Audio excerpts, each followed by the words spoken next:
All right, welcome to the August 19th edition of the Business of Ag Success Group.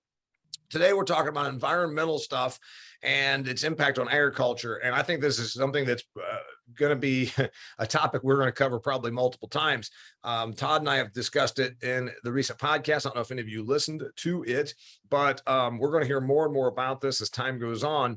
And the reason we are tying this in with Jim Ed Beach is that he is with a company called NetFM. NetFM, in my observation, is doing what the future of agriculture is going to have to do, and that is new technology in irrigation to use less water if you're going to irrigate to get more output versus what we've done throughout history. And so we're going to get to him in a little bit. He does have a hard stop at noon because, again, he's got to get into Chick-fil-A before that the senior special stops. So anyway, we're going to make sure we whack through this today in due order. Couple of things about the environmental stuff. If you listen to what Todd and I recorded, we're talking about Europe. And I really think that it's important for us as ag leaders to think about the way things have worked. If you keep up with history, which Todd and I are pretty big on keeping up with history, and then also tying it back to our industry. I always used to say when I was a kid, what starts on the coast works its way into the inland. We'd watch a movie in Indiana 7 months to a year after it released on the coast, right? That's the way things used to be. I would say what happens in Europe usually works its way to the North America, and we used to think that was like 20 years. Well, I think we're hastening that pace.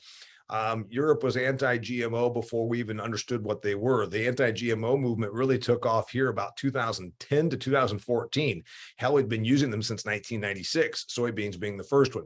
They were against genetically engineered food crops in Europe way ahead of that, mostly because of propaganda perpetuated by the two bigs, BASF and Bayer, because they did not have GMO technology. But it was an environmentalism pushed by corporate causes. And what I feel when I read everything is the exact same gut feeling that I got when I saw what was happening in places like Europe. Right now, and I just read this article yesterday, Bill Gates was instrumental in pushing the Inflation Reduction Bill because of the climate tie-ins. There are articles from Bloomberg, this is not from some right-wing source or from Bloomberg, that actually demonstrate Bill Gates was instrumentally involved in lobbying Manchin as well as other lawmakers to pass this bill that 400 billion of the 750, it looks like, about 400 billion is going to green causes, many of which will end up profiting Bill Gates. He has got huge investments in green cement companies, green energy companies, and obviously we know about his involvement in synthetic meat. So I'm going down this road because we're at a point where we've always had a transactional government. The United States government is transactional. All the stuff you heard as a kid about those third world countries have corrupt governments. Are you stupid or naive? We have a corrupt government also. We have a transactionally corrupt government. We have now oligarchs profiteering from the green movement. And there's no question. If you are old enough and you remember reading, Solyndra was the poster child of what happened during the Obama administration. Billions of dollars were tossed at green energy previously. This is not the first time this has happened. It happened in about 2010 under the Obama regime. And companies like Solyndra never made $1, did not actually crank out 1 kilowatt of energy, but they were green energy solar companies. We're seeing this happen again. And now there's the likes of Bill Gates, who obviously looked around and said, wait, maybe I should profiteer from this. So I see this environmental thing never ending. Not only because, first off, it's an ideology of the ruling group right now, and that tends to be left, but I also see it because there's a tremendous amount of money being made. And Todd and I spoke about that. We now have in places like Europe, where the Dutch government is dead set on removing, as we heard from our guest presenter last time, removing livestock from farms forcibly. So where does this thing end? Well, I think there will be big restrictions placed on water. And preparing for today, and I don't know where the money is yet on this. And I hope the money ends up at NetFM and people like our friend Jim Ed. But I'm wondering if there's bigger sources than that, because remember, every crisis gets exploited, whether it's by Pfizer to sell pharmaceuticals or by Bill Gates to sell green cement. I watched 4 sources this morning in preparing for this, and 2 of them, of course, are from more mainstream media, PBS being a little bit more left-leaning. I want you just to read this headline. And of course, federal water restrictions in the West underscore severity of climate crisis. It's about a 5-minute piece. And they dispatched the one reporter to Arizona, where I live half of the year, and talked to where Jim Fargo is intimately familiar. And we've been a desert for fucking ever. Arizona is a desert. It has been forever. But now the discussion is that we're in a severe drought. And in this piece, and this is where I think that we're up against kind of the agenda, it becomes almost verging on propaganda, especially if you've lived there. We've been in a desert forever, but they kept using the words unprecedented and climate crisis. And then they closed the segment by saying, is it time to finally admit that this is not just a drought in the West? This is purely just climate change, and it's not just a temporary situation. So where I'm going with this is there's going to be more and more money funneled at this, is my guess. And I don't think that any of the money is going to actually change the weather. It is going to create infrastructure, and it's going to create companies, and it's going to create boatloads of profits. Maybe agriculture has always been a little bit more pragmatic. We don't just look at ways to hop in and profiteer by being in crony capitalism. We actually look at solving a problem. That's where companies like Netafim come in. So I'm just kind of giving you a backdrop where I see literally trillions of dollars being tossed at this by wealthy countries like ours in the next decade, because we've already seen it. We saw it under Obama about 12 years ago.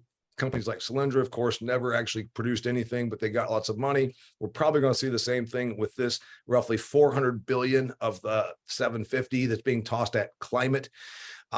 Where can we profit from it is one question. What will actually happen to us? The bigger concern for people like Todd and I is the restrictions that will be placed on us. But again, the Good Morning America piece, the PBS piece, we're all using words like unprecedented climate crisis. And then the one piece, the good news is both of them reference water for agriculture. 25 million people rely on water out of the Colorado River watershed. Both pieces did reference agriculture, and they talked about California. One thing before I hand it off to Todd is we know that California is uniquely positioned to grow things that we cannot produce anywhere else in the United States of America. Pistachios, almonds, of course. 80% of the world's almonds are grown in California. 100% of the United States almonds are grown in California, but 80% of the world's are grown there. And I have forever said the water issue will come to a head, and it'll be political as well as real. Well, it's right there right now, it appears. Jim Fargo can speak to this more because he lives there and operates there. California should have never become the #1 dairy state. California is still the #1 dairy producing state. Dairy is one of the most water intensive production commodities that we make in the United States of America. We can make milk in Wisconsin where we get 40 inches of precipitation. It should never have gone to California. It went there because cheap fossil fuel and $1.60 corn you could put on a rail and truck out from Nebraska and produce milk there.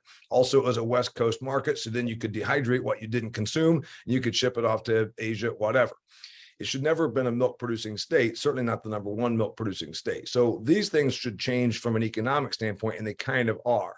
But the reality is we still have California out there that is the #1 ag state by 50% more revenue than Iowa, the #2 state. Did you hear what I just said? So we do need water there.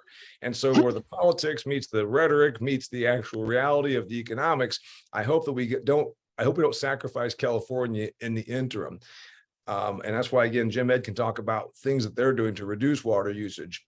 So that's where I am on all this. I just see that this is a real quagmire right now of politics meets crony capitalism, meets a movement that's perpetuated by the media. Remember, I was just on Cheddar News 3 months ago, and they kept asking me about food shortages based on climate crisis. And I went through the entire point that that's not happening, that we don't have lower yields. They asked me, isn't it true that we have lower yields in the United States of America because of climate crisis? And I said, no, the bushels of per acre coming off this field by my house are 7 times what they were 90 years ago. That's not true, but that's the agenda that we're up against. So I'm giving you a lot of stuff. I'm gonna let Todd kind of take it from here, and then we'll hand it off to Jim Ed. Yeah, so I would just kind of reiterate a lot of the stuff that Damian said, but the politics of water, if you're interested in politics, that's something you ought to look into because it's really pretty fascinating. You've got radically different approaches from state to state here in the US, especially out west. But if you go looking at some of the laws, and Arizona, Colorado is another good example, and obviously California always has some strange situations. But really anything west of the Mississippi, you look into those water laws and some of the politics around it, and it's really pretty fascinating if you're interested in the political side. But from a practical standpoint, it creates a ton of confusion. And it's really difficult to kind of project where this is going. So a lot of this is really complicated, trying to figure out, how this stuff translates from what's going on in Europe, what's it look like here. Just a little piece of advice from a livestock guy in terms of animal welfare. That stuff has started in Europe and is kind of transitioned over here. We're maybe 3 or 4 years behind Europe now in terms of these, implementation of these, different processes on animal welfare. The difference really has been on the animal welfare side that it's been primarily legislatively driven in Europe and more of a push from retailers back to suppliers here in the U.S. So it looks a little bit different. The impact is largely the same, but it's just a little more legislatively oriented in Europe and a little more consumer driven or at least retail driven here in the U.S. As it relates to water, just to kind of set up Jim Ed's position and his discussion, one of the things that no matter what happens here as we move forward, we have to continue to be more efficient in agriculture. So we need to continue to be more efficient in production. We need to be more efficient in the usage of our natural resources across the board. And whether we're talking about energy or, in this example, water, that's the one thing that we know for sure. We're going to have to continue to make improvements there and get better there. And so if you're looking for a no-brainer, improving the efficiency of your operation in terms of, productivity, whether that's, yield on the crop side or whether that's those production metrics that we talk about in the livestock side, or if it's the utilization of natural resources like energy and water, those are all areas where you can confidently, put some focus in your business because that's something that's going to have to happen. And so that's why we're really interested in having Jim Ed talk about the water piece. I think the water thing is fascinating. It's already a big issue. I think it's going to get nothing but bigger. And probably in agriculture over the next 10 or 15 years, it's going to be, probably one of the top 2 or 3 issues as we, move into this new reality, whatever that is. And so this technology, what they're doing is really interesting to me, and I'm really excited to hear him share what their approach is and get some feedback from you guys. So, by the way, thanks, Todd. The point about Europe, when I said that if it happens in Europe, it always seems to work its way across the pond. You talk about animal welfare, I talked about GMOs, and they don't have as much of a water issue right now. Theirs is still about emissions. But the water thing is not a problem so much in Europe because they have more of a climate similar to eastern part of the U.S., right? And even northeastern part of the U.S. The water situation in the West, and we had Eric Snodgrass, I think, one of our guests. We had a climatological guy, one of our guests here on the Business of Ag group a couple of, maybe almost a year and a half ago. And as I remember, the numbers he said was that we're going to be warmer and drier west of the river. We're going to be a little cooler, or probably about the same temperature, and wetter east. And allegedly, we're getting about 3 to 5 more inches of annual precipitation here in northern Indiana, where I live, than we did 100 years ago. But again, we've only been keeping records since the late 1800s. So how much does that vary from 200 years ago or 300 years ago? I can't say. From a practical standpoint, right now, Lake Mead, which according to this article in NPR, waters 25 million people. Well, it doesn't take long because you've got, about 8 million or so in Arizona, the bulk of which are in Phoenix metro. And then you got Southern California. Arizona is going to lose 21% of its yearly supply of river water. Nevada is going to go without 8%. Mexico, the country, loses 7% of its allotment. California somehow keeps its water from the Colorado issue. These are real issues. And the West, this is not something new. One article that I read says that this is a 12th century drought. And so again, whether we call it climate change, we call it, this is the worst it's been in 12 centuries. Now, I don't know who was alive to keep those records 12 centuries ago in the Western United States. But again, the media is all over this, and some of it is getting to where it's almost hyperbole. But the point is, we brought in Jim Ed Beach because I think that this technology morphed out of the specialty crops in the West. The company Netafim that he works for, he can tell you about that, where water was so valuable. And now we're seeing it with, I've met him through my involvement with Extreme Ag. We're using this on broadacre commodity crop stuff like soybeans and corn, whereas it used to only pencil out to use it for an olive grove or for almonds or whatever. So Jim Ed Beach is going to talk to us about NetFM. Then we're going to talk about technology. We're going to talk about the reality of water. And we probably just brought him into a whole political discussion he didn't even think he was getting into. And he's probably going to start driving around and let his phone break up and pretend that he can't hear what we're saying. Also, two people in here, he's so famous, already knew him before he got here. Jim Fargo knows of Mr. Beach, and so does Jill Harold. Jill worked with him back in the Syngenta days and her Syngenta days. By the way, since then, Jim Ed Beach, she basically is in charge of all the potatoes in the world right now. That's what Jill is. Jill is like moved on. So you know what? You were holding her back.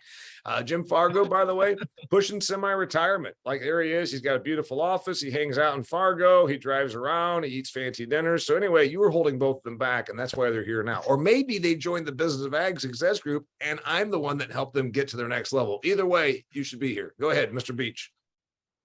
Great. Well, thanks for having me. I'm glad to be here.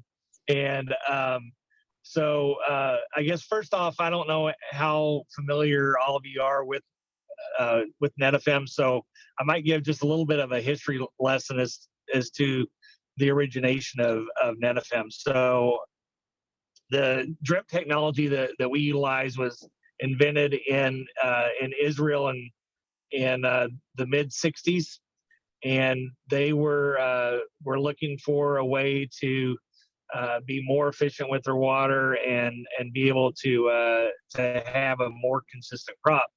So a guy by the name of Simca Bloss, who was an engineer, pioneered the method of being able to create a droplet of water from a pipe of water in order to just utilize just a whole lot less water than just pumping water out over their groves. So then in about 40 years ago, the technology came to the US, and since then has grown all over the world. And as Damian mentioned, here in the US specifically, we kind of started on each coast and have worked our way into the Midwest and kind of core broad acre extensive crops markets. So one of the avenues that Damian and I have met and gotten to know each other is through Extreme Ag, and so some of the members of Extreme Ag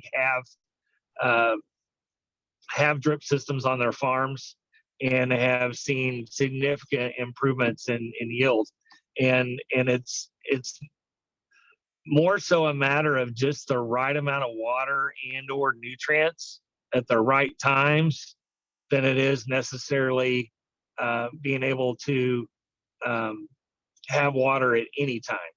So do me a favor, because you and I, you're so close to it. I thought it was interesting because, like Natalie just popped back on, we started getting interesting to her. You say drip. When I first heard drip irrigation, I figured it was like a little hose that went along, like was attached to a vine and dripped down. And that's not it at all. It's SDI, subsurface drip irrigation. Pull up a little piece of the hose so these guys can see it. It is essentially about a 1-inch piece of plastic, and it's go ahead, get it out, Jim. And it is buried. And so they bury this stuff. And so it's a permanent infrastructure thing. It's not like, oh, you're going out and moving the hoses around. This stuff stays in the ground for decades. And it's installed on a grid and on a pattern. So then you actually complete your farming around that whole entire system. And then it's got little teeny hose, about 1-inch plastic hoses that are in the ground, and it's got little portals that spurt out. How deep do we plant this stuff? I mean, how do we put it down? About 12 inches? Yeah, anywhere from about 8 to 14 inches, depending upon a few things, is soil type, what your crop rotation is, and then also what your cultural practices are as far as tillage and that kind of thing. So here's hold that up an example of some tubing. Yeah, and turn it so we can see down the tube. So it's about 1 inch. Yeah, so this is 7/8 tubing, or 875 is what we market it. Does it have a little? Can you show us one of those portals? Does it have one of the little outlets? Even better, Damian. Ooh, blown up big version of a dripper. Okay. So this is actually what's welded into this tube, only this is a big blown up version of it. So I can show you guys the actual size of it. So what you do is the most SDI systems in the Midwest are going to operate probably somewhere between about 15 and 20 pounds pressure. And so so this is the Aries Emitter. This is the most clog-free dripper on the market. And in the manufacturing process, so I've cut a piece of tubing apart here. It's welded into the tubing, and then the outlet is right here. So the outlet, So- hold that up to your camera. The outlet is a teeny little pinhole. I mean, it's like the size of my pin, and that's where the water comes out. And those are about spaced on every foot or so. So it depends on the market. So out west, where Jim is now, we would have about 12-inch spacing in the vegetable market, and we would use a streamline emitter out there. Okay. But in the Midwest, we're about anywhere from 24 to 30 inches in the Midwest. So you've got your going. Yeah, I wanted them to see what the product looked like, but here's why I think this is the future, and maybe I'm wrong here. You know, they started irrigating like in Egypt, thousands of years ago. And then in Arizona, as Mr. Fargo knows, you still see water going down canals and then troughs. And then there's a guy out there with a hose doing the thing, creating a vacuum and, flood irrigation. And fairly inefficient considering the rate of evaporation on a 110-degree day. Your water never gets exposed to the air until it touches the surface. You're using less water per acre by leaps and bounds. And so if we're going to be under the gun to stop destroying the Ogallala Aquifer, the largest aquifer in the world, which we've been hearing about since I was a kid, we're going to use systems like yours, is my perception, or certainly my prediction. In fact, I would be an investor in NetFM, but I don't think I can be because it's privately held, right? So it's traded on the Mexican stock exchange. You can buy the stock through Orbia, who's our parent company. All right. And I'll tell you what, own Ryan, why 80% don't you steal their trade secrets and let's start our own company, because I don't want to be invested in the Mexican stock market. Go ahead, Jim Ed. No, I want you to access that Mexican stock market through me at extremely high markups. So there you go. All right. But I do have so you're right. Oh, go ahead.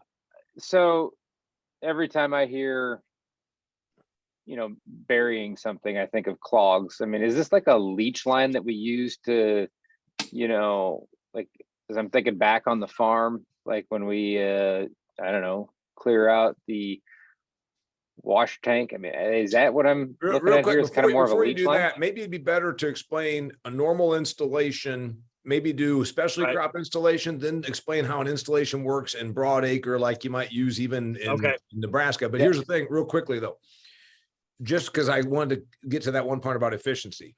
If you were just rough comparison, I know it's going to vary by climate and all that, how much less water per acre would we use on yours versus a center pivot? So I'll start with flood. So with flood, 50 to 70%, depending upon climate and usage versus flood. You use 70% less? Depending on 70% less? Up to 70% less water. Okay. Somewhere between 50 and 70. Depending on whose numbers you listen to and what climate you're in, with a pivot, anywhere from 15 to 30%. I would have reduction thought more. in water usage. I would have thought more. Okay.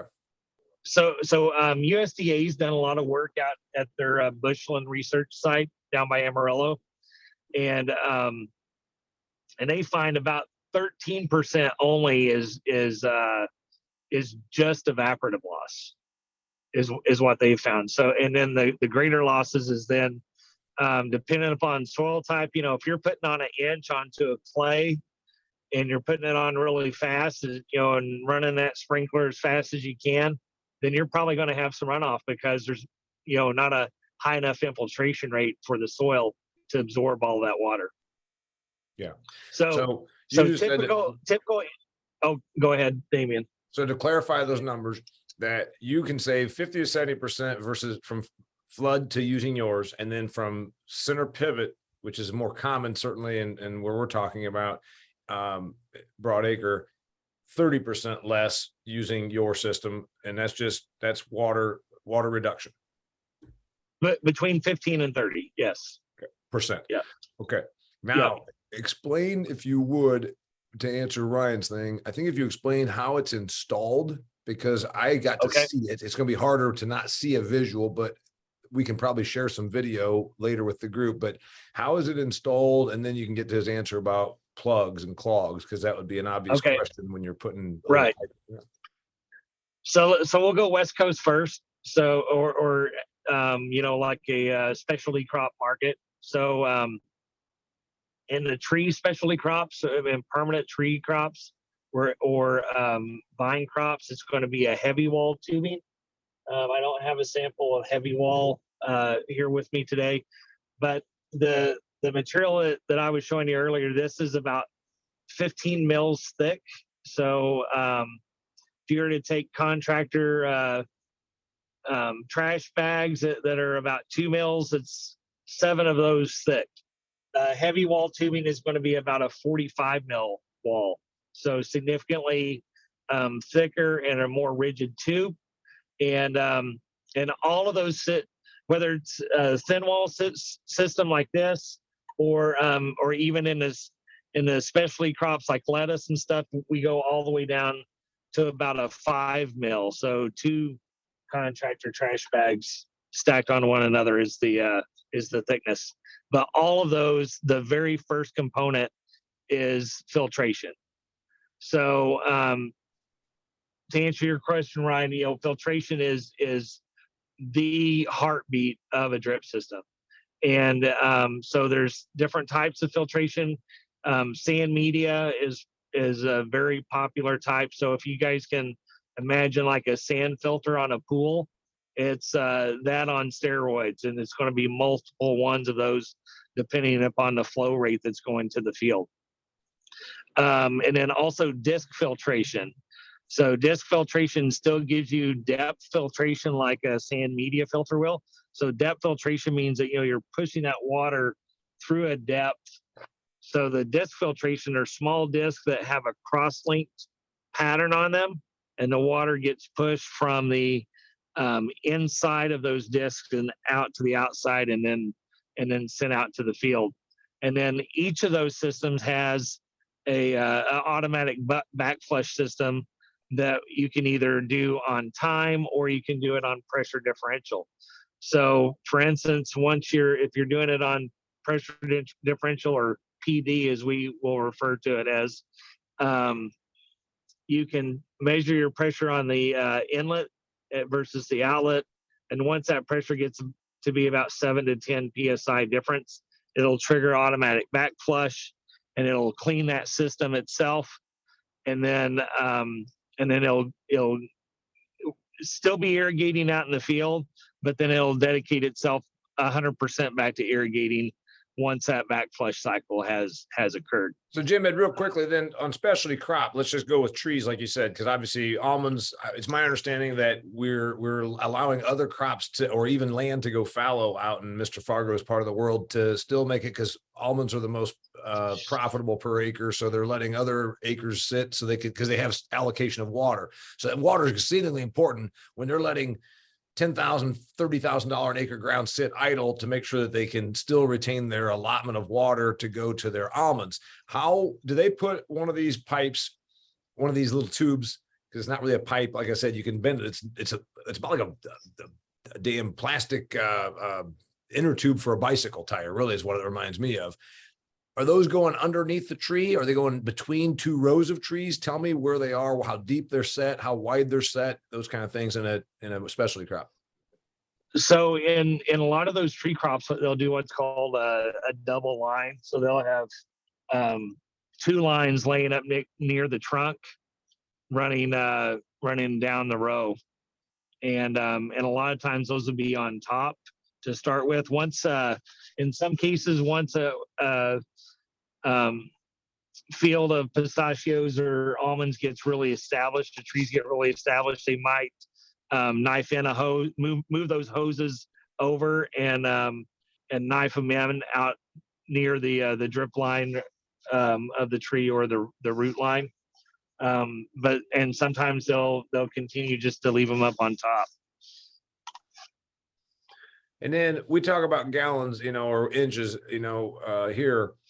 We know that California, where they're growing almonds, might be a place that only gets 10 inches of rain a year. How much are they putting out there? Because the point is you can use less since it's so efficient because it's placed by where it needs to be. Are they putting the equivalent of 6 inches of rain out per year to keep those almonds productive? Do you have a number? Average? I'm guessing probably much more than that. I know in their silage corn, because we've been more involved from the Midwest with learning about their subsurface drip irrigation affluent systems in the dairy system, and they're putting out about 18 inches in their silage corn, like it the Jaegers.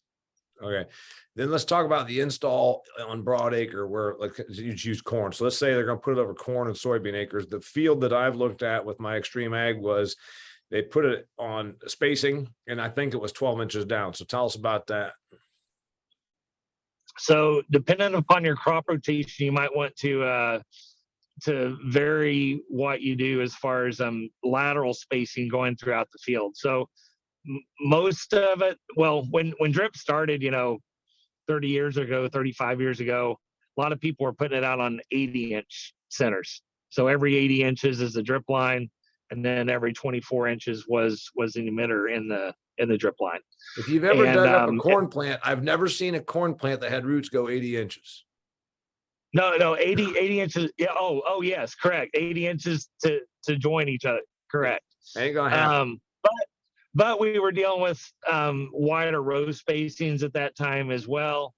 So now that's evolved to, the large majority of corn and beans are grown on 30-inch rows, and drip has evolved to 60. In cases where we have forage crops, or the grower might think that, I'm in transition that, over the next few years, I'm going to go to 20 or 22-inch corn, then they're probably going to put it on 40s, because on 60s with alfalfa, you can see a little bit of a wave throughout the field, versus if you go 40s, you're not going to see. It's going to be tabletop. So if it's 40, if they're on 40-inch centers, the idea is that water can permeate 10 inches in each way. So that from that pipe, it permeates 10 inches each way, and we don't see any shortage of water throughout that. And then that's at about 10 to 12 inches of depth, you're saying? Correct. Anywhere from 12 to 16. We like to be 6 inches below your deepest tillage, but no greater than 16 inches. Yeah. And on sandy soils, the further up we can move it, the better, because it's just harder to push water up in sand than it is most of the other soil types. Any issues with this big equipment that people have nowadays? I mean, with these 48 row planters, and I mean, just as huge as the implements are, you don't have any issues with crushing lines? Not typically. So it's a polyethylene product, and like it comes on a roll that it's flat. And so you can smash this and pretty much do it whatever you want to out in the field, just as long as you don't rip it or stretch it. And then your sub mains and your main lines are going to be buried at somewhere around 36 to 40 inches, depending upon frost line. And that, I was just say frost. Then how does this handle? You encourage, if you're in a climatological zone like here in Indiana, where he's from in Iowa, you tell people they blow them out in October, right? Yeah, we winterize it at the end of the season. Some of our dealers, some of our dealers have large air compressors to be able to go around and blow out the systems as a service. Like say, okay, I've got 800 acres under irrigation. They just come in and for a fee, they'll blow me out. $5 an acre, they blow you out. Yeah. And if it's 800 acres, they might cut you a deal. So Jim, what's Yeah. the territory for this? Like, where do you sell it, and how far north then? So we have systems as far as about an hour and a half, 2 hours north of Morris, Minnesota. If you might be familiar where Morris is, Morris is almost straight across from Fargo. So system, and there's about 400 acres down about an hour and a half or so south of Bismarck. And then, then in all the warmer climates as well. But as far as we have another dealer, Southern Irrigation up in Alberta, that they've put in, I think about 2 sections up in Alberta subsurface strip. So my So experience it's got a wide. Hey, your former coworker Fargo has a question for you, and he's probably going to try and stump you and make you look bad, because that's how Fargo operates.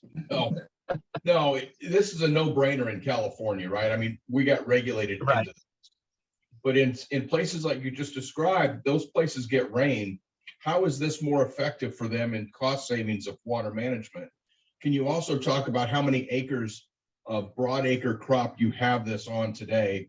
And then also around the maintenance of it. You do have a lot of maintenance in cleaning these lines out and introducing acids to clean these lines out. There's a lot of maintenance that goes into this, as well as water quality monitoring. So as far as the efficiency side of it, Jim, for like the areas that we're talking about that have a fair amount of rainfall, is that it's more about being able to have water available at key times and also being able to put nutrients through. We see about, and then deliver those nutrients directly to the root zone. So you take Kelly Garrett's farm, the one in Iowa that Damian's been to. The year that we put drip in, his crop year 1. So crop year 0, they had a yield of about 220 in corn, and they had a APH of 185 on that field for corn. They went from 219 up to 290 the first year, and they only put on 2¼ inches of equivalent precip. But pretty much every one of those applications went with some type of nutrient package. Hey, Jim, So, real quickly, let me kick in real quickly, is that, for instance, that's the extreme ag involvement, which is obviously how I've learned about this. The payback in places like Broadacre in Iowa, where we generally don't need precipitation, my guys tell me there's that 3 weeks. You lived in the Midwest. There's that 3 weeks in Indiana where, son of a bitch, we were great until then, we were great after that, but that 3 weeks might have come at pollination time. So they kind of can make the justification that if you don't really, he only says 2¼ inches was the equivalent they put on, but it was during that 3 weeks of 90-degree dry spell that happened to come during grain fill or pollination or whatever. But as Jim Ed's getting ready to tell you, what they can justify there is that it's not just throwing out 2 inches of rain during the right time, 2 inches of irrigation during that 3-week time frame. They're also using nutrients. And go ahead, Jim Ed. And what I would suggest to growers is that if you haven't moved to operating your farm more as a business and about making it as efficient as possible, then, and you just want to use this to deliver water, my recommendation is go use somebody else's system, because you're going to be whining and crying to them for 20 years because that's how long it's going to take to pay for it. Versus you can pay for it, and with markets where they are today, anywhere from that 3 to 5 years to where they were a couple of years ago, 5 to 7 years, your system's paid for, so now back to the maintenance side of it, Jim, is our dealers recommend a startup and shutdown procedure. It's not very expensive to do, and it's really good just to have proper maintenance. You wouldn't own a tractor and never change the oil in it. So about every 18 to 24 acre inches of water and or nutrients that you run through it, we would recommend having an acid flush. You know, an acid flush costs maybe $10 an acre to do, and so that'll go through and scour that dripper and really get it nice and cleaned out. Regarding water quality is one of the most important things to evaluate before putting in a drip system, as there are some water sources out there that you definitely need to be able to either address water quality concerns or possibly even treat your water depending upon what the composition of the water is. Iron and manganese are two problem elements with drip. They can be addressed. It's just sometimes there's some costs associated with addressing those issues. Hey, I know we got other questions. I want to make sure we get to a couple part about the environmental thing, but who's got something? Bobby Brockman, by the way, always has a question. She usually writes them down, and she doesn't mind stumping people either. She's kind of like a Jim Fargo in this regard. She's probably going to try and make you look bad. Oh, way better looking. So More hair, more hair. I got a couple of questions. So on the nutrient package, you shared the stats on the water savings. Do you have any stats around nutrient utilization, like what's available for the plant to utilize versus what would be not evaporated, but volatilized or whatever if it was delivered a different way? Let me, Jim Ed, real quickly, I want to throw a couple things out there, and I want you to talk about this one. The guy in Iowa, that's the Extreme Ag guy, where we just shot a video about this. They pulled tissue samples, off of corn, Bobby, at a certain point, let's call it in June, July. And they saw deficiencies. So they threw in one of the products that we have a sponsorship tie-in with, Calbor, because calcium is becoming more and more important as we understand it. It works with uptake, meaning the tissue sample showed nutrient deficiency. A shot of Calbor in that in the Netafim system put it right where it needed to be, and then that plant started uptaking better. So that's one thing. And then another thing that's going to, Bobby calls mostly, her company deals with animal health, mostly with dairies. They're now using effluent and runoff water with the idea that eventually they'll use lagoon water. Now it has to be to a certain amount of solid, because more than, 7%, more than 7% solids, they get clogging issues. So I just want to throw those two things out there about products that we can put in, but also effluent to get the nutrients out there to address what she was kind of talking about. So Bobby, some of the universities in the Midwest would say you need 1 pound to 1.25 pounds of nitrogen per bushel. And we have growers that are down around that 0.6 pounds, 0.6 to 0.7 pounds per bushel. And a lot of that's driven off the efficiency of being able to deliver it when the crop needs it, and then also directly through the drip system.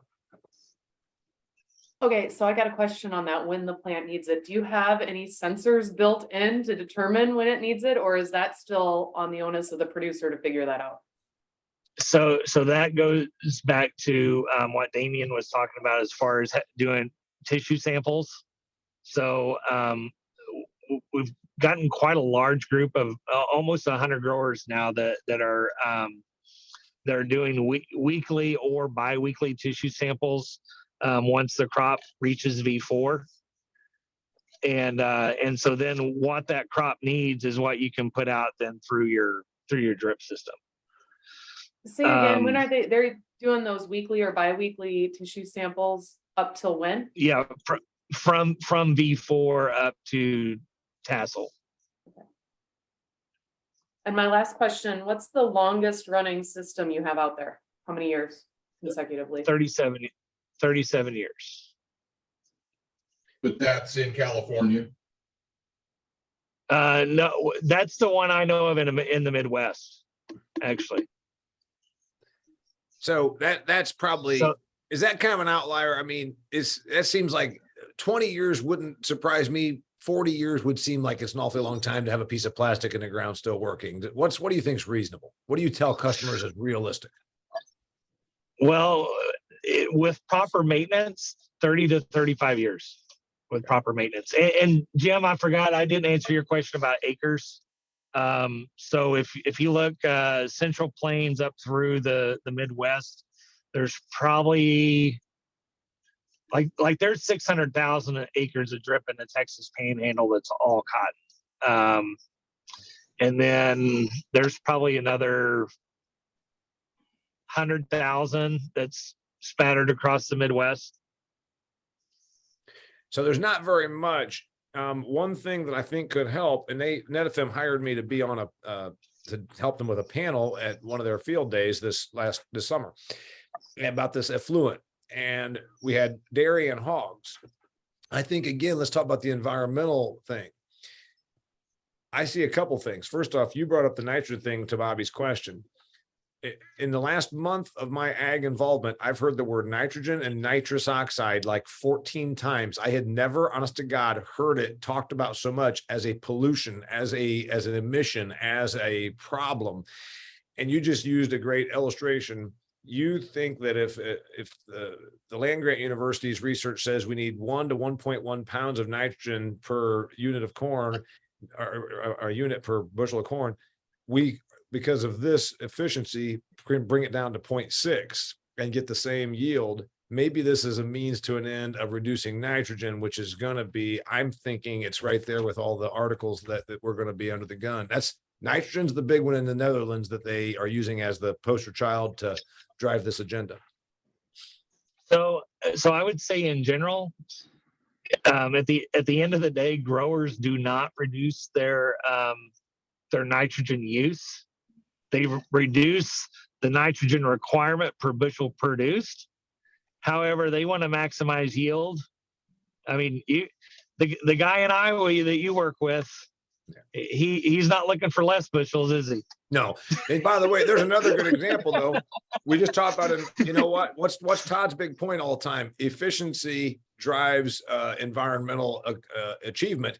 You just gave Kelly Garrett of Extreme Ag example. He went from 219 bushels to 270. So that's 50 more bushels.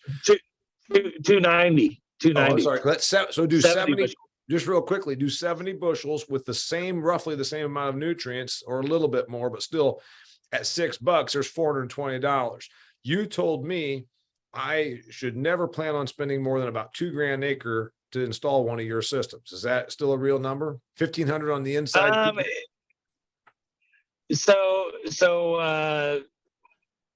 With all the changes in PVC pricing from those suppliers, and then also we've had some price increases, I would say on 40 inches, anywhere from about 1,800 to 2,500, depending on how much automation and bells and whistles you want on your system. Okay. So in that 2,000, 2,200 on, you could do that on 40s. Yeah. And what's an annual maintenance cost? Annual maintenance cost, probably around, if you average, with the equivalent precip rates in the Midwest, you're probably going to be around $10 to $12 an acre. Martin, you've been Because some of those acres are going. So every 2 to 3 years you're going to do do that acid flush. So that's going to bring it to that range. Versus it's usually about $5 to start it up and $5 to shut it down. With that $5 startup, they're going to fire it up, check for any leaks that might have decided to rear their head. It's not. I would say the probably the kind of common rule of thumb is be prepared to fix maybe one leak per 5 acres on a startup, which is a 12 to 15 minute process. Are you guys doing any non-ag applications, residential irrigation, turf grass, anything? Yes, so there's a landscape division as well, and so turf grass. There are a few ag turf farms. So for sod farms that have drip as well, those are located out in the PNW. but yeah, in lawns, from what we've seen in lawns, Jim, had they started the seep farm yet? Whenever you left Colorado, there Your by mic's off. Kersey. Your mic's off, Fargo. Isn't it? Yeah, turn your mic. Yes, I actually worked right in Kersey's where my office was. Well, yeah, I know you were at Centennial, but did they had they started the seep farm, the subsurface irrigation efficiency project there, just on the east side of the Kersey Five Rivers lot? Okay, so there's a farm there, and they have some residential sod also there outside of their headquarters building, and they use half the amount of water in their drip than they use with their conventional sprinkler system. So they've got about 2,000 square feet each of each type, and they use half the amount of water in their drip than they do the conventional sprinkler configuration. So one thing, apparently Todd must have forgotten that this is called the Business of Ag Success Group, because nobody gives a shit about landscaping, Todd. But anyway, back to Bobby's thing, since Bobby works in dairy, what I was kind of turned on by to made me start thinking about this when they had me with that panel was that you got the hogs and you got the dairy, and again, you've got this environmental pressure. I'm sure that some of your clients have had run-ins with their state departments of environmental management based on they put manure out and then they get a 3-inch rain. And next thing you know, there's a problem in a river, drainage ditch, whatever. This stuff going through drip. And, they're just talking about using the water from the runoff of the facility. So some of the dairies, Bobby, that you work with probably have 10,000 cows. So how many acres of concrete are there? They're just taking the runoff from the facility, not necessarily the barn lagoon, but they can take that lagoon water. And I think I remember it saying until it's up to 7% solid, that's a ton of water when you really think about it. And so if we already are running it, like they're putting manure on my field right here, and they've got hoses going a mile or quarter mile. I mean, they can run it that far. Why couldn't we be using it more for the livestock thing? And it handles, we just took care of emissions. We just took care of smell. We just took care of complaining neighbors. We took care of potential for runoff. This fixes a lot of environmental complaints against livestock production.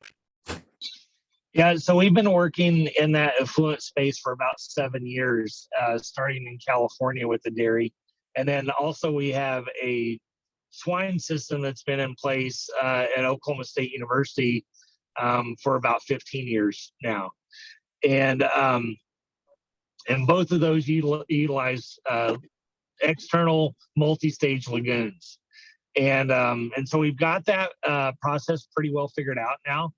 And we're moving into single stage swine lagoons, and then also the deep pit barns that are highly prevalent here in Iowa. And we're struggling a little bit on the deep pit barns, identifying pre-filtration that can get the solids level down to a level that our system can handle it.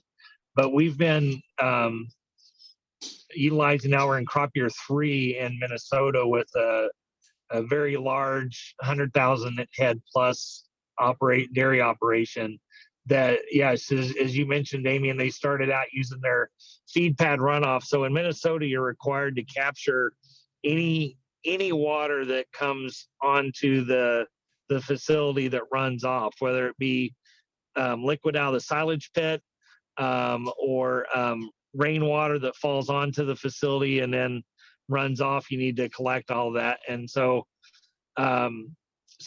they've started using that, and then now they're evolving to starting to inject manure water in combination with that feed pad runoff, and then be able to send out to the field. And works great in organic operations, because then you've got a way to deliver organic nutrients in the field during the crop growing season, which has been a pretty complicated task to do. And just a note on odor is that feed pad runoff, highly stinky, so very odoriferous. So the dairy that we were working with, we have a solution also that you can retrofit a center pivot to drag a drip line on the soil surface and put out drip that way, and it's not as efficient as doing it subsurface, but it cost wise you can save a few bucks doing it. And so they said, well, send us one of these PMDI systems and let's try that. And they did it right by the construction head of construction for the dairy. They're right next to his house, and it was on for 2 days. And they said, we can't take any more smell.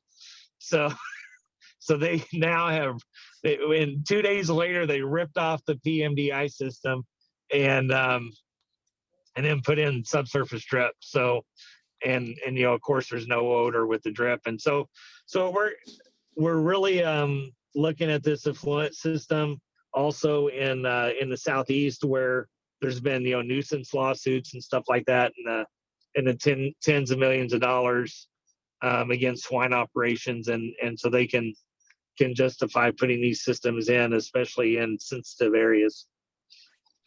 The lawsuits Hey, will probably I know you got to go probably here pretty soon, persist. but Go ahead, reach Ryan. out to me on that deep pit solids issue. Okay. I got a group that's got a good solution for you. Awesome. Damian, Ryan is exceedingly bright, and he knows a lot of people. The fact that he wears a logging hat with a headset on top of it, which has him now looking a little bit like, you look like Mickey Mouse bred a logging camp guy or something. Well, this is the modern day broker where they used to talk in 2 phones. We don't do that anymore. We have multiple headsets. All right. Hey, I want to get Sell, Mortimer, sell.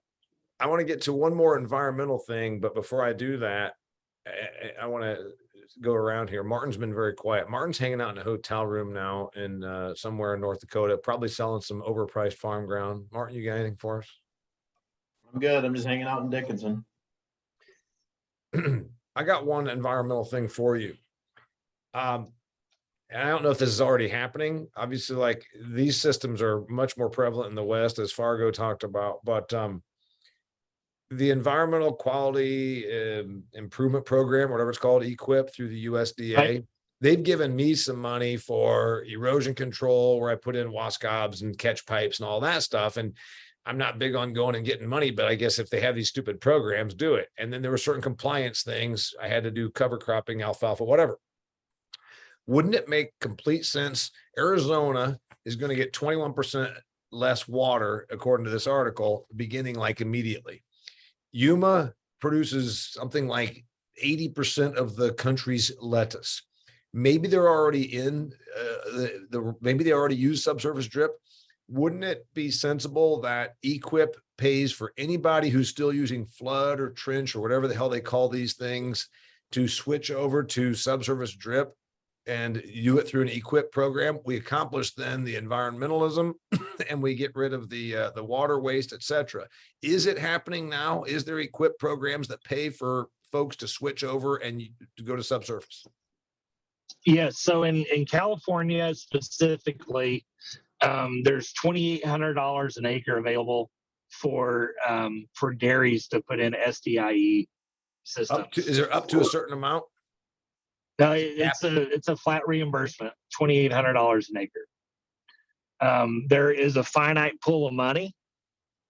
So there's a scoring rubric that when you turn in your application, it's scored, and then whoever is at the top of the list of scores then is that's going to drive who gets the money.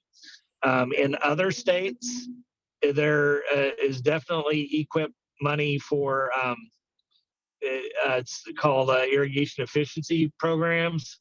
And so if you're going from flood to drip, you're going to score higher than if you're going from pivot to drip. What if you're going from nothing? What if you're going from nothing to drip? Like in my part of the world, there's very little, almost no irrigation in my part of the world. What if I want to go and stick irrigation in here? Can I get any kind of a program? No. So you have to have either 3 out of the last 5 or 3 out of the last 7 crop years have to be certified as being irrigated. In order to qualify for irrigation efficiency programs with EQIP. And one of the hurdles, like in Colorado, I mean, you mentioned Ogallala. I used to work out that area, and that's where Jim and I met. And I've done a lot of looking into it because I've got a really good friend out in the other Yuma, Colorado, that would love to put in drip. However, the EQIP program has a $44,000 cap on the money that you can receive.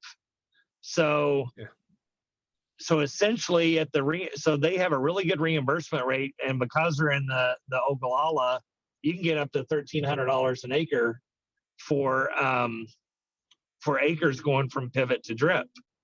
But then it caps at 44,000. Well, that's 26 acres.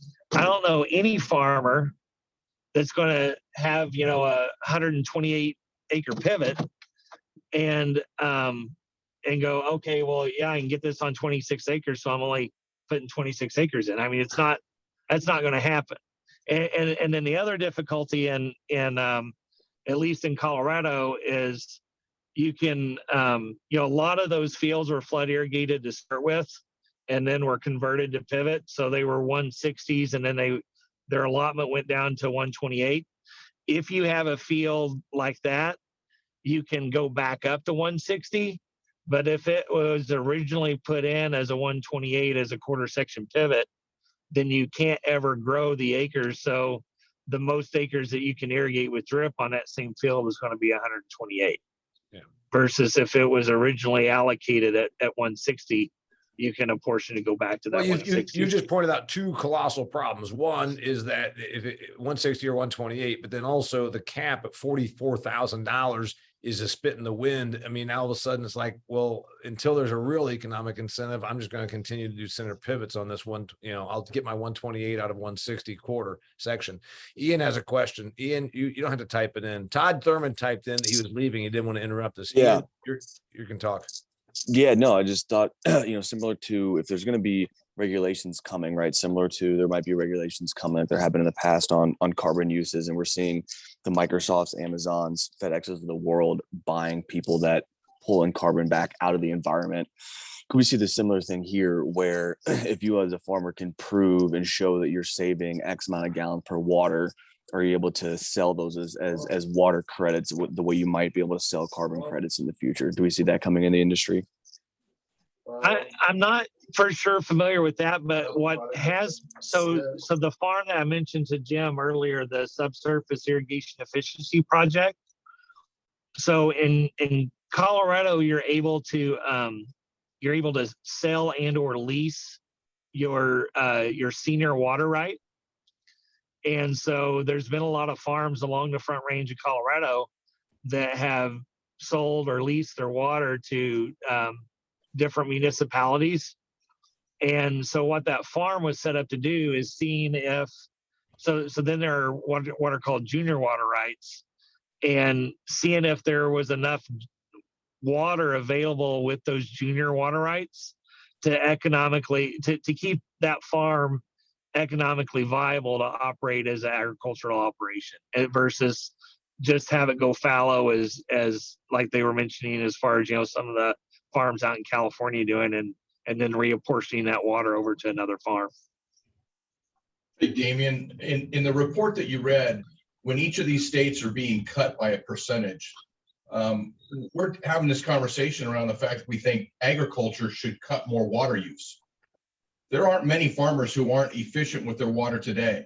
I agree that drip is more efficient than a center pivot versus flood irrigation, but farmers mostly have a limited resource in the amount of water they can use year on year. Doesn't matter where you're farming. Definitely in California, because that's why farmers are setting aside and saying, I'm going to retain these almond trees and I'm going to let this other ground sit fallow. And there's an actual purposeful movement in California. I had somebody on my podcast about 8 months ago that said that there's a, what do they call it, renaturization movement that some of the people in Sacramento want to see happen. I don't think that we're paying, or as apportioned in California or in Arizona, you would know more than I, but Arizona's taking the biggest hit. California's not taking a hit at all. So it could be that the whole decision is that Arizona hasn't been efficient enough with water. But as you said, we're over here going, okay, agriculture is going to be cut. What about golf courses? I mean, Right. and I just took up golf, so I don't want the golf courses to not have water. And then also, you still drive down, you still take my dogs for walks, and you still see people just letting, flood irrigation in their damn 1 acre horse pen. So if water had a true high enough economic value, that would drive the efficiency, right? That's kind of the old argument. Like, if it costs you nothing, you don't really care much about it. Once it becomes prohibitive, then you become more efficient about it. So is the homeowner going to be impacted? The one thing that we always know, Jim, is, I've lived in the West, and I've lived in California, and I've lived in Arizona. And when you start seeing these these public service announcements telling you to not let the water run while you're brushing your teeth, and then you drive out to Chandler and you see them irrigating cornfields, and you're like, well, why the fuck are they growing corn in the desert and I can't brush my teeth? let's let the corn grow in Iowa. Why are we growing corn out here in the desert anyhow? And I'm not supposed to brush my teeth. That's going to be the problem that we face, is that the consumer in Scottsdale or where you live in Fargo is going to say, why am I being forced to cut back when they're doing this? So, I mean, that's the tough part about ag versus, and you see it all the time in California. And one of the other, I think one of the other complicated things about California is they have so little storage. If they would invest some money in being able to store from some of the, their kind of radical rainfall events have increased a ton over the last few years, and all that rain goes straight out to the ocean. That's every state in the West needs more storage. Yeah.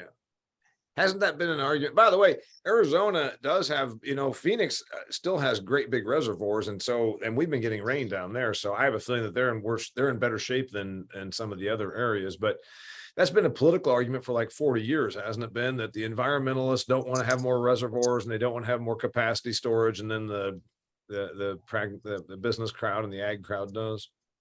Yeah, I was just in Phoenix as well, and storm comes through, all the roads are flooded, you can't drive anywhere. I'm like, maybe we should capture some of this water if everybody's got issues. Yeah. So we're gonna wrap things up here because Jim Ed was kind enough to give us this time, and I really appreciate him being there. Hey, don't tell, because your company gives me money. When it's just us, I use swear words and I get emphatic and I make jokes about people. I would never do that with your people, that. Hey, Bobby, I'm telling you, I think that Bobby, how we talk about in sales, you shouldn't just be the person that's selling calf medicine. If you were the person that continued to share this information with your dairy operators, I think it's absolutely where dairies should be. They should be installing subsurface drip for effluent and for eventually the lagoon management, because the odor issue and the environmental freight train that's coming our way, I think. Yeah, no, I'm with you. I really perked up when we got to that part. That was interesting. And I don't think you can turn off that mouth. So I think you're going to be that way regardless of your audience. Ryan, did you hear that? Now there's somebody else bashing on me. Bobby and you are kindred spirits. Anybody else got anything for Jim Ed? Jim Ed, it's good to see you. I got to run. I'm out. Good to see you too, Jim. Take care. Thanks. Bye, Mr. Fargo. Watch the race on Saturday night. All right. Anybody else got anything? Cool. Natalie, Jill, what, Jill? Sorry. I have a couple of things. It was interesting. This whole last week, I was actually up in Alberta, visiting with potato growers and talking with them. And I happened to mention the whole thing. Okay, let me back up. Most of those growers up there that we have are literally immigrants from the Netherlands. So they're Dutch. They're very much Dutch. They speak Dutch. They've been in Canada for maybe a decade, but they still have family there. So they were talking about some of the nitrogen use, and said the closer you are to the water, the more you have to cut, which is interesting. If you're so far away from the ocean, you have to cut your nitrogen up to 90%. How is that possible? don't know, but I thought that was interesting. And then they also said too, if Canada starts to cut them on their nitrogen use, that they're really going to push back, because where do they start from? They don't have a starting point at all. Also, Alberta, they kind of consider themselves the Texas of Canada. they really like, yeah, they kind of pride themselves on that. And I thought they were really cool as well. Quick point too on the golf course use. Talked to a friend's brother last week that works on a golf course, and he was like, just guess how many millions of gallons of water, or how many gallons of water, I gave it away, that we use every day. And it's like millions of gallons just for one golf course in Montana. So I can't even imagine if you add that up, other golf courses. So I think that's a great point. And then one last little poke at Ryan. I don't know if you guys get the midday thoughts, but some of those bison attacks I think is hilarious. I'm part of a Facebook group just to watch the idiots of Yellowstone. And how many get attacked I by gotta mark that down. Yeah, it's amazing. It's amazing. There's more and more and more. And I think, Jim, we might be friends on Facebook too, but I can send it to you as well. But I think that fits with Ryan's, he called it what, a buffalo plaid Buffalo or something. plaid. He called it buffalo plaid hat. And by the way, you know what? Deep down, he's not as silly as those suburbanites that are going out and like putting their kids out to do selfies with buffaloes. He takes his vacations at Corn Palace, and he takes his vacations at Wall Drugs, where they give him a cold glass of water, so he doesn't put himself in harm's way. Incidentally, that water thing, you know what? We'll be revisiting this subject, especially when I get back on the ground in Arizona. I'll be hearing about it more, I have a feeling. And so I think we're going to be hearing more about that. But like I said, they're the big loser out of all the states that they're starting to do apportionment restrictions. So we'll see. And Jill, we're doing some work with I think it's through PepsiCo on potatoes in a PNW with some subsurface. And then also the Ostenbrinks are our dealer up there with Southern Irrigation, and they're Dutch as well. So they might know some of your farmers. Yeah. Oh, I'm sure. It's a small world. The Dutch people, the Netherlands leads the world in exporting headstrong farm people. I mean, every country you go to, there's people from Holland. They're tall, they're smart, they're on the verge of abrasive sometimes, very headstrong, agricultural, and they work like 18-hour weeks or days. They're crazy. All right, we're gonna wrap it up here. We meet again on September 2nd. I know if you're listening to this recording, obviously Bobby had to hop, Jim Fargo had to hop, Jim Smith had to hop, my own partner Todd Thurman had to hop. September 2nd, we're going to do 3 Fridays in September 2, 16, and 30. We had a guest lined up for September 2. It was the woman that was going to talk about employment issues, and she told us she's not allowed to because corporate won't let her, which is remarkable to me that there was going to be that much of hot topic that she couldn't talk about employment issues in ag. So anyway, September 2 is our next one. I'll get a guest replacement lined up, or Todd will, and we'll let you know. So stay with us. Jim, everybody, thanks for being here. Thank you. Thanks for having me. I might be seeing you at Farm Progress. I don't know, man. There's still up in the air whether I'm going or not. Well, I hope to see